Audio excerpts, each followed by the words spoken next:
안녕하세요. 1인 기업 1인 브랜딩 공부 채널 고하라TV 고하라입니다. 반갑습니다. 자, 여러분 안녕하세요. 일단은 제가 오늘도 이렇게 스터디룸에 와서 저번에 한번 영상을 찍어봤고 괜찮은 것 같아서 한 번 더 이렇게 스터디룸을 빌려서 영상을 찍게 되었습니다.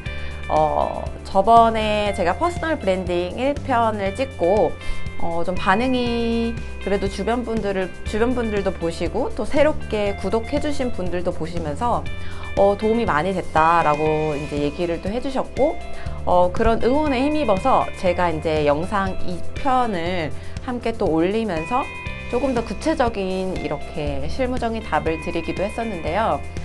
그 다음에 영상을 좀 어떤 거를 찍어야 될까 생각을 하다가 물론 제가 이제 책 리뷰를 통해서 브랜딩, 뭐 이런 기업들에 대한 브랜딩을 많이 이제 얘기를 했었다면, 그런 것도 괜찮지만, 여러분들한테 실질적으로 우리 지금 구독자분들이 1인 기업을 하고 계시고, 지향하시고, 그리고 이제 프리랜서 하시는 분들도 있고, 영업을 하시는 분들도 있잖아요. 그러니까 정말 제 취지에 맞는 이 퍼스널 브랜딩에 대해서 보다 구체적으로 조금 더 해답을 얻고 싶다라고 하시는 분들이 있을 것 같아서 제가 이번 영상도 그러면 퍼스널 브랜딩 1, 2탄에 이어서 조금 더 구체적으로 여러분들한테 도움이 될 수 있는 정보를 한번 준비를 해봤습니다. 이번 영상은요, 제가 그동안에 의뢰를 받고 저한테 퍼스널 브랜딩을 좀 구축을 하고 싶다라고 하셨던 분들에 대한 공통점이 있었고요. 그리고 또 감사하게도 제 지금 유튜브를 보면서 또 의뢰해 주시는 분들도 생겨나고 있어요. 그래서 그 분들에 대한 공통점도 충분하게 전반적으로 이런 부분에 있어서 어려움을 느끼시는구나. 그래서 우리 구독자 여러분들께도 최소한의 온라인 플랫폼에서 나의 퍼스널 브랜딩이 잘 뚜렷하게 보이지 않는다 라고 했었을 때 이런 부분에 있어서 정말 이거 세 가지만 지켜도 누군가 잠재 고객이 혹은 뭐 방문자가 내 뭐 블로그나 어떤 사이트에 들어왔을 때 적어도 이런 부분만 지키면 그분들에게 인상을 주는 게 어떤 이 브랜드를 추구를 하는지 어떤 브랜드의 가치를 추구하고 그리고 이 사람이 어떤 일을 하는 사람인지 어떤 서비스와 제품을 파는 사람인지 명확하게 알 수 있게끔 그런 구체적인 팁을 제가 오늘 영상으로 한번 준비를 해봤으니까요. 영상 또 보시면서 또 궁금하신 거 있으시면 언제든지 댓글로 남겨주시거나 혹은 제 이메일로 한번 문의를 주셨으면 좋겠습니다. 자, 그러면은 영상 시작을 해보도록 하겠습니다. 자, 이제 본격적으로 설명을 한번 드려보도록 하겠습니다. 저에게 오시는 의뢰인들의 공통점을 제가 말씀을 드렸는데요. 뚜렷한 특징이 보이지 않는다는 거였어요. 그러니까 뚜렷한 특징이 보이지 않는다는 것은 이제 본인들이 느끼기에도 내가 퍼스널 브랜딩이 정확하게 되어 있지 않기 때문에 이렇게 조금 모호한 플랫폼으로 지금 운영되고 있는 거 아닐까 생각을 하시는데요. 그래서 제가 구독자 여러분들께도 알려드리는 이 첫 번째 부분이 이런 부분이 결여가 되어 있기 때문에 아무래도 조금 더 뚜렷해 보이지 않는 특성이 있는 것 같아요. 자, 첫 번째로는요, 여러분. 제가 퍼스널 브랜딩 전략 1편에서 얘기했던 가장 핵심적인 부분이었습니다. 자, 브랜드 네이밍이었죠. 이 브랜드 네이밍이 확실하게 없다 보니까 이런 부분이 팔로워나 혹은 내 블로그를 방문하시는 분들, 잠재 고객 분들께서 이 블로그를 들어왔을 때, 플랫폼을 들어왔을 때 어떠한 특징을 가지고 있는지 한 번에 알 수가 없다는 거죠. 그렇기 때문에 이 브랜드 네이밍을 만약에 정하셨다고 한다면 가장 상단의 타이틀 부분에 본인이 운영하는 그 브랜드 네이밍을 플랫폼 네이밍을 정하신 거를 적으셨으면 좋겠습니다. 자, 이렇게 적어 놓기만 해도요, 여러분, 딱 한 번에 그 첫 번째 방문하시는 분들이 느끼기에는 이게 어떠한 플랫폼인지를 명확하게 아실 수가 있는 거죠. 거기에 더 나아가서 이 브랜드 네이밍에 대한 어떤 이 단체인지 혹은 어떤 브랜드인지 간략하게 설명을 해주시면 훨씬 더 좋은 방법이 될 수 있을 것 같아요.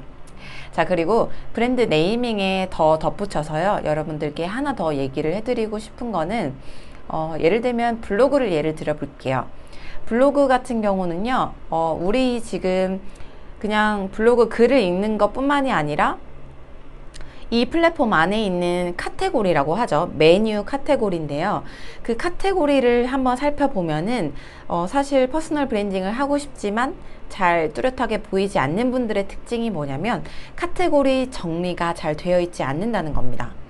자, 브랜드 네이밍을 만약에 정했는데 이 카테고리에서 보여지는 게 내가 지금 추구하는 브랜드의 컨텐츠가 컨텐츠에 대한 내용이 담겨져 있는 게 아니고 뭐 일상에 대한 글을 얘기하거나 전혀 상관이 없는 다른 컨텐츠들을 얘기를 하고 있는 메뉴들이 많다는 거죠. 본인은 추구하고 싶은 거는 이상적인 거는 A라고 하지만 실질적으로 그 카테고리에서 다루고 있고 보여지고 고객들한테 보여지는 부분은 완전히 다른 B라는 거죠. A-1, A-2가 아니라 완전히 다른 B라고 느껴지는 거죠. 그렇기 때문에 여러분들이 제가 말씀드렸던 가장 첫 번째 이 플랫폼에 접속을 해서 보여지는 부분에서 표지에 나만의 브랜드 네이밍을 설정을 하고요. 그리고 두 번째로는 제가 말씀드렸던 이 플랫폼의 카테고리를 정리를 하시는 것이 가장 중요할 거라고 생각을 합니다. 자, 그러면은 두 번째로 제가 말씀드리고 싶은 부분이 있어요. 만약에 표지에 내 네이밍을 바꿨고 카테고리를 조금 정리를 하셨다고 한다면요, 이 카테고리의 한 부분을 더 추가를 하셨으면 좋겠어요. 어떤 부분에 대한 카테고리냐?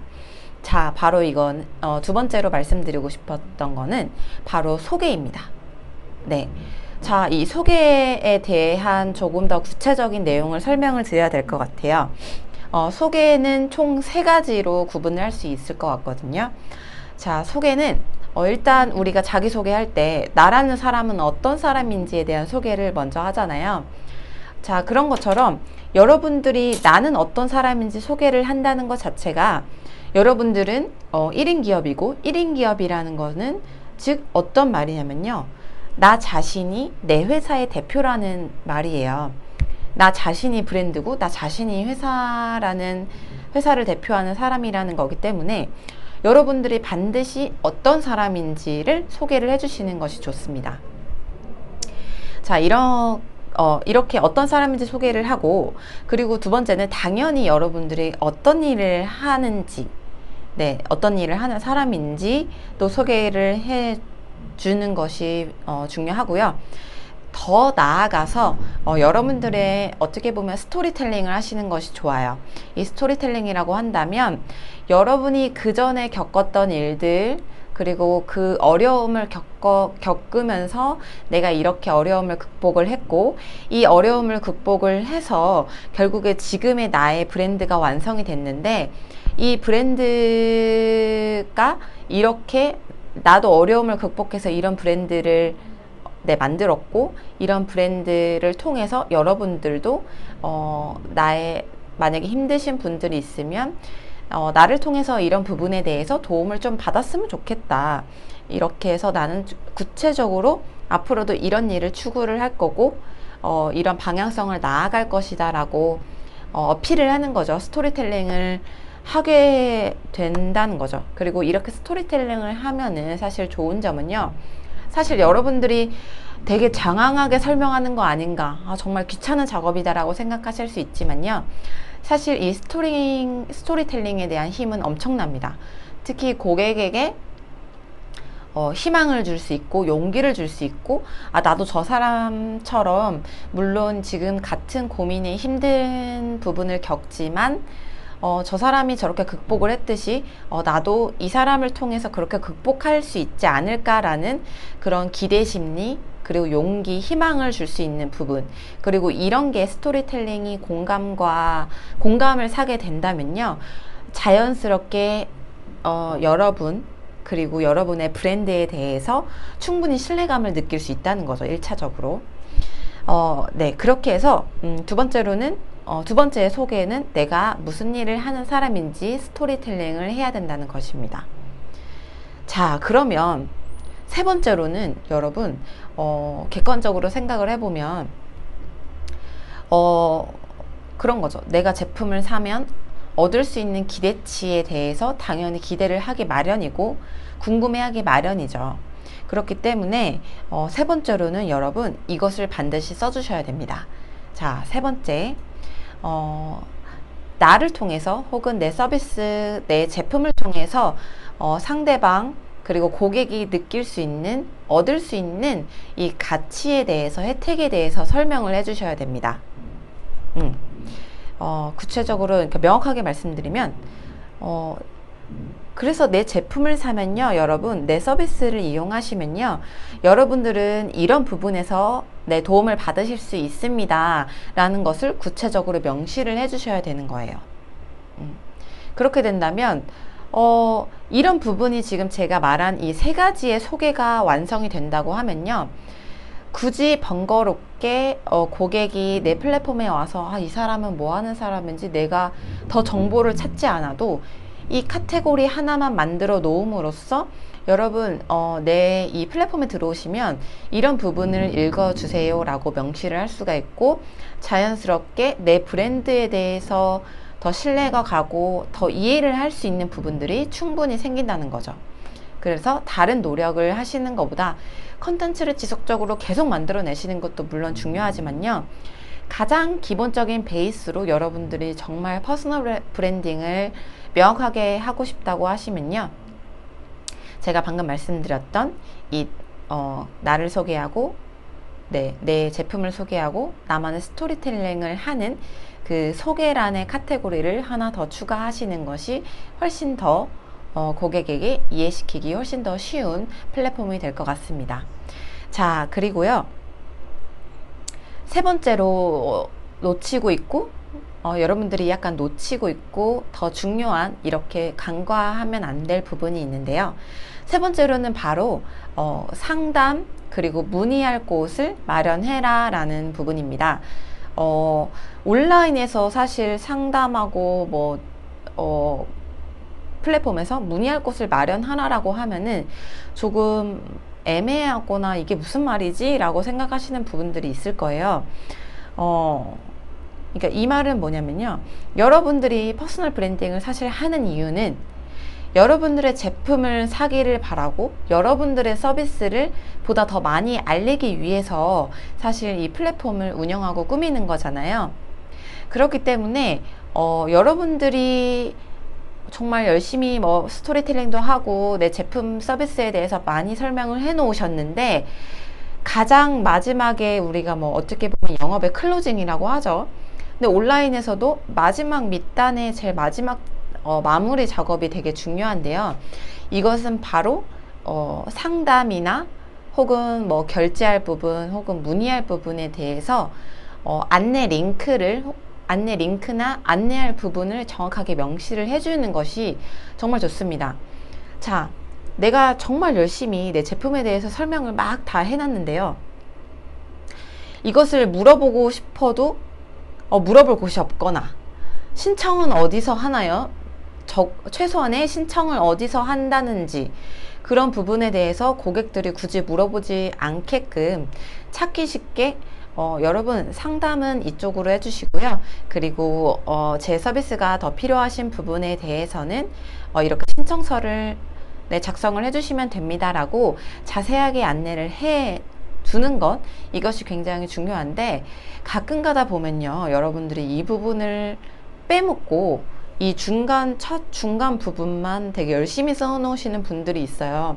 그래서 그 밑에 댓글을 보면요, 가끔씩 좀 안타까운 부분들이 있는데, 상담은 어떻게 해야 되나요? 이 결제는 어떻게 해야 되나요? 신청은 어떻게 해야 되나요? 이런 부분들, 사실 고객한테는 되게 불편한 부분들이에요. 이런 부분을 또 그래도 감사하게도 물어보신 분들이 있다고 하는 거는 되게 감사한 일이지만 사실 고객이 조금이라도 결제하는데 불편하거나 문의를 하는데 불편한다고 느끼면은 정말 그 밑단에 열심히 작업하고 설득했던 그런 부분들이 나중에는 되게 허무하게 없어지고 그리고 고객의 관심이 증발해버리는 이런 사태가 생길 수 있거든요. 그렇기 때문에 여러분들이 열심히 적으셨으면 마지막에 제일 클로징으로 상담 문의처 이런 부분들을 명확하게 하시고 신청서도 정확하게 잘 만드셔서 요즘에 구글 폼, 네이버 폼 많으시잖아요. 그렇게 설문지를 작성을 하게끔 신청서를 작성을 하게끔 만드시는 것이 좋습니다. 자, 제가 오늘 이렇게 세 가지로 딱 브랜드 플랫폼에 들어갔었을 때 이게 정확하게 제대로 브랜딩이 되어 있는지 운영이 되고 있는지 색깔이 뚜렷하게 나오는지 알기 위해서 최소한의 이것만은 지키자 총 세 가지로 제가 안내를 해드렸어요. 여러분들이 많이 조금 놓치고 있으셨던 부분들도 분명히 있으실 거고요. 그리고 또 이거를 기존적으로 잘 하고 계신 분들도 있지만 또 추가적으로 모르고 계셨던 부분들이 있을 수 있으니까요. 여러분 오늘 제 영상을 보시면서 조금 다시 내 플랫폼에는 지금 어떻게 운영을 하고 있는지 한 번 더 살펴보셨으면 좋겠고, 더 추가적으로 여러분들이 브랜딩, 퍼스널 브랜딩 이런 거 하는데 제가 좀 이런 부분은 좀 미흡한 것 같아요. 방법을 알려주세요. 혹은 이런 부분이 궁금합니다 라고 하시는 부분들은요, 저에게 메일이나 혹은 제 멘토 브랜딩 협회 카페를 통해서 정보들을 얻고 도움을 요청을 해주셨으면 좋겠습니다. 자, 저도 여러분들의 퍼스널 브랜딩을 조금 더 명확하게 하기 위해서 현재도 이제 1대1 상담, 컨설팅을 해드리고 있고요. 그런 부분이 필요하신 부분들은 제 지금 유튜브 상세 설명의 밑에 보면요, 여러분들에게 제 카페 주소도 안내를 해드렸고, 특강 그리고 1대1 특강이 필요하신 분들을 위해서 제가 링크를 걸어 놨으니까요, 여러분들 참고를 해서 내 궁금증을 좀 풀어봤으면 좋겠습니다. 자, 저는요 다음 주에도 더 좋은 영상으로 여러분들께 퍼스널 브랜딩, 브랜딩을 조금 더 확실하게 할 수 있는 방법에 대해서 안내를 해드리겠습니다. 자, 영상 구독과 좋아요 언제나 잊지 마시고요. 저는 다음 주에 또 뵙겠습니다. 감사합니다.